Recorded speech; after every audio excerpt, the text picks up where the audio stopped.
Greetings, fellow songwriters and seekers, and welcome back to Muse Measure. If you haven't done so yet, hit the subscribe button down below and join us for regular songwriting insights and spiritual ones, hopefully. I hope they're good insights. So I have a question from Troy in Bellingham, Washington. It's a great place. That's where my parents met. I've never spent much time in Bellingham, though, even though I'm from Washington State. Anyways. Do you ever finish a song and realize it's saying something you didn't consciously believe or weren't ready to admit? How do you deal with that as a writer? Yes, this happens a lot. So this is the danger of writing, and emotionally and spiritually, is that when you follow a thought process down a certain path, sometimes it leads to places that you don't agree with or you don't like or are very vulnerable, and you weren't planning to go there. And at that point, you have to decide to either not share the song or to completely rewrite it.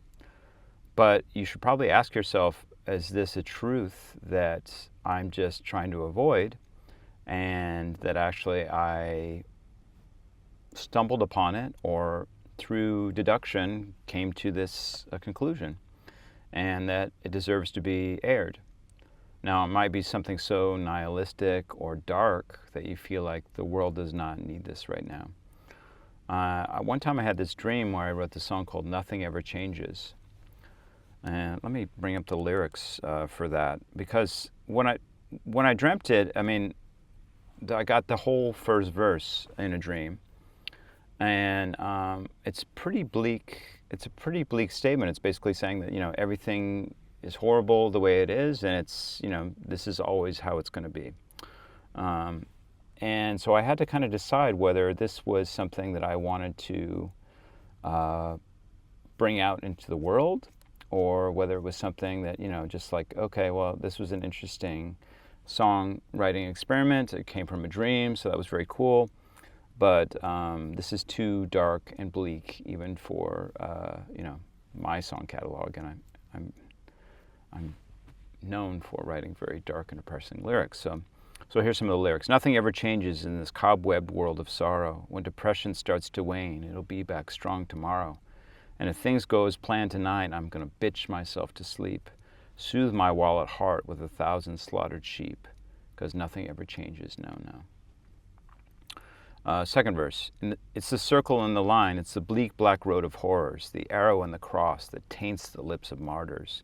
When all roads lead to hell, best to let ambition breathe, as it courts you in the desert until you let believing cease, because nothing ever changes, no. All right, so I got the first verse in a dream, and then you see the second verse is not quite as direct. It's not so bleak. It's more metaphorical. It's a circle and a line. It's a bleak black road of horrors, the arrow and the cross that taints the lips of martyrs. This is just much more poetic, a little less direct. It's just kind of flowery language. That's not just saying everything sucks and it always will. So the way out of when you get into these you paint yourself into a corner lyrically and musically, maybe the music is dark too, is the bridge. The bridge saves us all. And this is why, songwriting partners like Paul McCartney and John Lennon, they called them the middle eight. That's the bridge. They would often ask the other person to write the middle eight. Partly because, it's supposed to be different. That's the purpose of a bridge. It's supposed to give variety to a song. It's also supposed to give a different perspective on the topic of the song.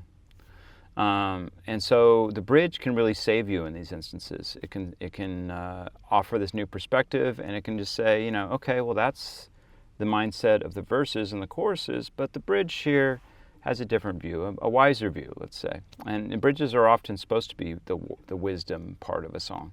So you can incorporate a bridge into the song. So that's what I've done when I have a really, really dark lyric. Most of the time. But sometimes I just want to dwell on that, and I just think, okay, well, yeah, this is dark and depressing, and it will resonate with the people that it needs to resonate with that are feeling the same thing. And it doesn't resonate with certain people and it's too dark for them, then they won't listen to it. So they have a choice. So that's my opinion on it. If you're really worried about being too dark or or going someplace that you don't want to go in your lyrics, then maybe those songs you don't want to publish, you don't want to put them out, or you want to rewrite them if you go there. So for the bridge for that song, Nothing Ever Changes. So right now I want to drink this slop and sleep forever. Right now I want to tie my tongue and feet together. Right now I want to burn this billfold up to heaven. Right now ain't no here, no how.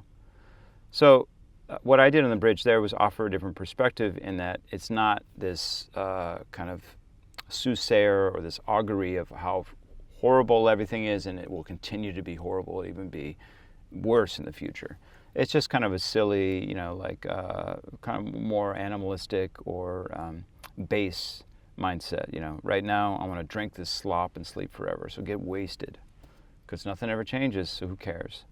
Right now I want to tie my tongue and feet together, which is just kind of a silly image. And then right now I want to burn this billfold up to heaven, so just get rid of all my earthly possessions and maybe become a monastic. So this offers a different perspective. So you can also add some levity and some comedy to your lyrics if your lyrics get way too dark. Or maybe if they're too light or maybe too profane, you can have a bridge that is the opposite. So think of your bridge as your kind of like caveat in your song that can say, okay, well, that's the mindset of the majority of the song, and that's where my head was, but now thinking back on it and reflecting, this is a different perspective. So use your bridge as a way to kind of escape from the doldrums or the darkness. Or if you're just like being disgusting in your verses and your choruses, maybe you have something that's a little bit more profound and spiritual and less base. Whatever you're trying to have the antidote to, your bridge is your place for your antidote, and it'll be greatly appreciated by the listener, and it'll kind of balance the message and balance the aesthetic of the song, hopefully, and hopefully will really work well, and so that you have a more well-rounded song, that it includes all the complexities of life and all the darkness and the lightness, because all that is part of life. So to use Mahler's expression, embrace everything. It's fine for songs to embrace everything, all mental states, because we have dark periods where we think really dark things, even homicidal things or base things. We have all these warring forces within us, sexual urges, hunger urges, jealousy, greed. All the 7 deadly sins are within us. But there's also this higher, wiser spiritual self. Maybe I shouldn't even say higher. It's just another force within us. And so why not have that in your songs too? Why not have multiple perspectives and multiple voices that deliver these messages? Okay, well, I hope that's helpful, and wishing you all best of luck with your songwriting and your spiritual practice.